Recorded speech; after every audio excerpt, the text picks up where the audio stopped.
You put it into one of those protein shakes that they make all the time. You don't even have to cook it at that point. You don't need 13 eggs in your protein shake then. Raw dragon egg has got to be one of those things that they say increases your vitality or something.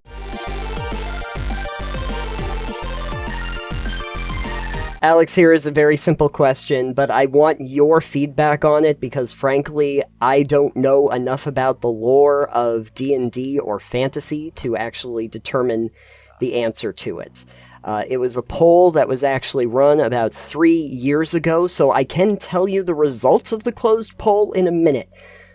But the basic question here is...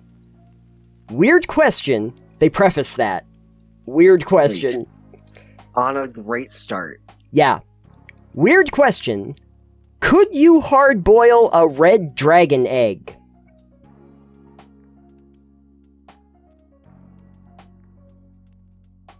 Okay, I guess the question I have as a counter question is, yes? Can you boil a lizard egg? I would imagine that you could. Then why could you not? Are they because going the on red dragon assumption that red dragons have fire resistance? Yes, and the egg would have fire resistance too. Well, that doesn't mean that it's heat resistant. Yes, it does. And also, I guess this goes into an even better question, Nathan. Are dragon eggs considered dragons before they're turned into actual dragons? Or are they just eggs? So you're asking, what came first, the dragon or the egg scenario? Well, no, I guess now I'm asking what all the Republicans insist that it's definitely human before it's... The egg is not necessarily a dragon, but the egg might have properties that are that are similar to a dragon. I guess the actual answer to this question is, it depends on what your political leanings are. In the world of Faerun, you need to know how you feel about dragons and eggs. So to clarify, this poll had 1.4 thousand votes. 739 people said yes. 661 said no. So the yes has it. What's the percentage on that? 55? It's got to be like 55%, I think. Percentage. Doesn't have the percent, but I'm thinking that's got to be about the ballpark right there. It's about 55. Somewhere in there. I'm not good at math, so I don't care. Seagoat said, can a hard boil and insert special egg? And the answer is yes. Yeah, I don't see a reason you could not boil it, unless the egg itself has heat-resistant material or properties itself. Okay, so the top response to this, just to kind of give you a better framework here, is so within game terms, red dragons don't take fire, heat, damage. This doesn't mean their eggs are immune, but it's reasonable. In more realistic terms, does every biological being have a limit on their max temperature? Red dragons can easily withstand boiling water, boiling oil, or even lava, but if your party could find a way to get even higher temperatures, I'd allow that. Perhaps chef feat to actually boil it instead of frying. Ooh, if I'm an actual chef, maybe I can work my way around this. I just keep thinking, like, I don't know enough about, like, dragon eggs. I'm not, like, a dragonologist in order to be able... Yeah, you're not a dragon expert. I'm not a dragon expert. I haven't spent enough time around them.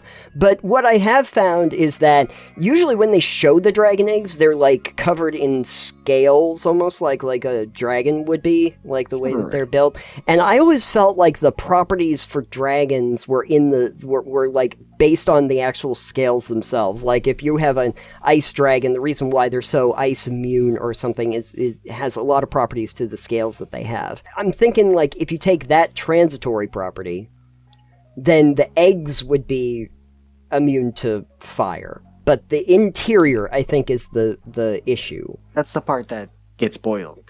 Seago said, if the eggshell is resistant to heat and heat damage, or heat damage, you might not be able to hard boil the egg. If the eggshell is resistant to it, though, I would also think that you'd be able to use the eggshell for different things after the Dragoness hatch from it? Oh, I'm using it Like, as a helmet. Would you not like use the eggshells Oh, to absolutely. like make other products, armor, weapons? I don't know how thick they are, and maybe they'll break down pretty fast after they're.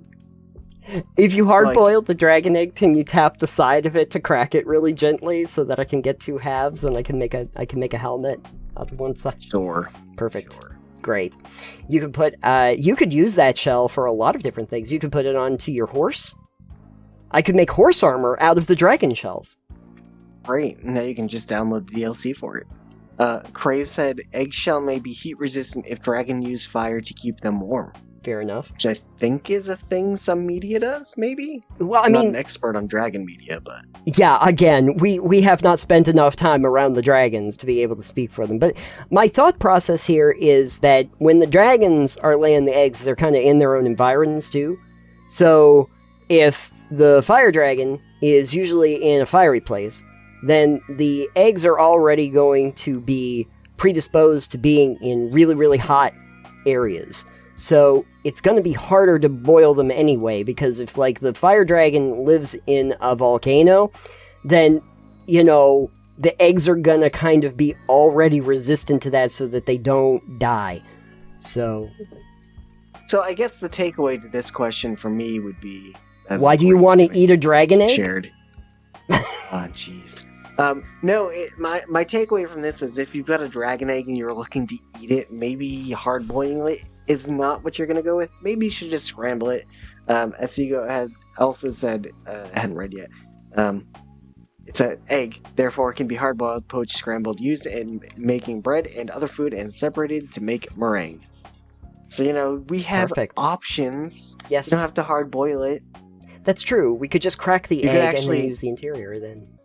If you really want hard boil like eggs, but you can't boil it because the eggshell's resistant to fire and heat, crack it open into a boiling pot of water and poach the fucker.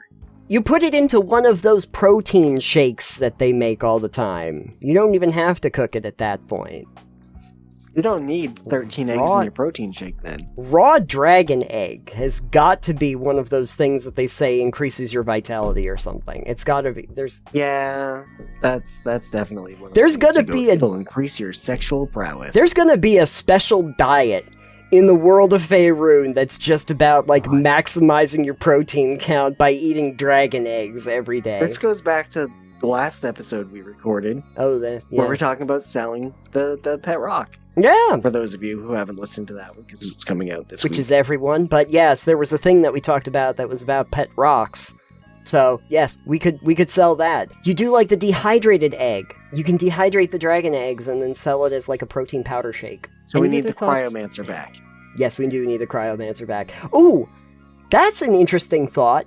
If you have a red dragon, so it's a fire dragon, can you actually cook the dragon egg by making it cold? No, that's not how cooking works.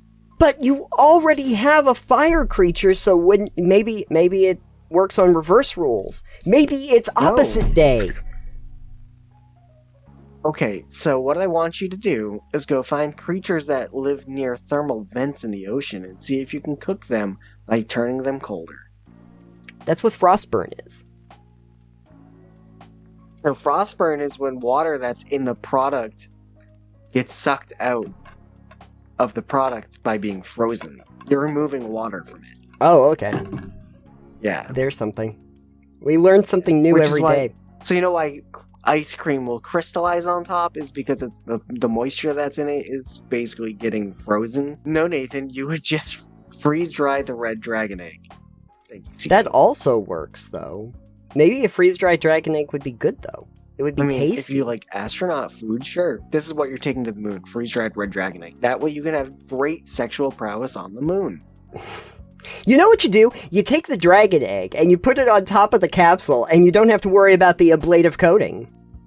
You know what? That's fair. That's fair. We're just going to turn dragon eggs into We're covering space the capsules. We're covering the space capsules in red dragon eggs, folks.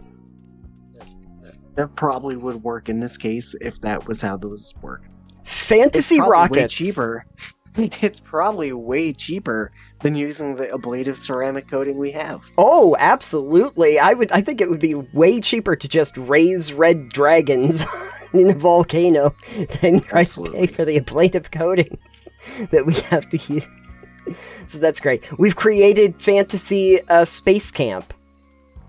Yes. Perfect. Well, the great news about that is there may be more than just the moon in space. Sure. Or certain fantasy worlds. I mean, we are trying to get to the red planet. Maybe the red dragons live there. Ooh, yeah, they live underneath Olympus Mons. Of course, it's actually Mars is actually way colder, right, than Earth, so maybe they don't want to... It doesn't have an atmosphere, so... That's also a problem. Any other suggestions or comments before we move on from dragon eggs? I can give you more comments from Seagoat if you'd like. Perfect. Are you trying to hardboil the egg in water or in lava? Probably in water, because lava is its native environment, but also you probably won't be able to eat it if you boil it in lava. Red Dragon egg ablative coating is Seagoat's next submission to NASA. Just need a few red dragons and I am a billionaire. Yeah, absolutely. And Mars is only colder as it's further away. It's also colder because there's nothing trapping any of the heat in. Right. So that is a problem. Unlike Venus, which is incredibly hot because it's full of, greenhouse gases. Runaway greenhouse. Yeah. Yeah. It's also, nerds. yeah, that's also the reason why the pressure is so high that anything that tries to land on it basically gets crushed. It melts first. Yeah. That's the Soviets sent a couple of landers there years ago. Obviously, because Soviets. That didn't work. They took a couple pictures and died. Yes. Because it is way too hot. Yep. Although it is theorized that in the upper atmosphere of Venus we could survive if we had like balloons that were floating. Probably more trouble than it's worth.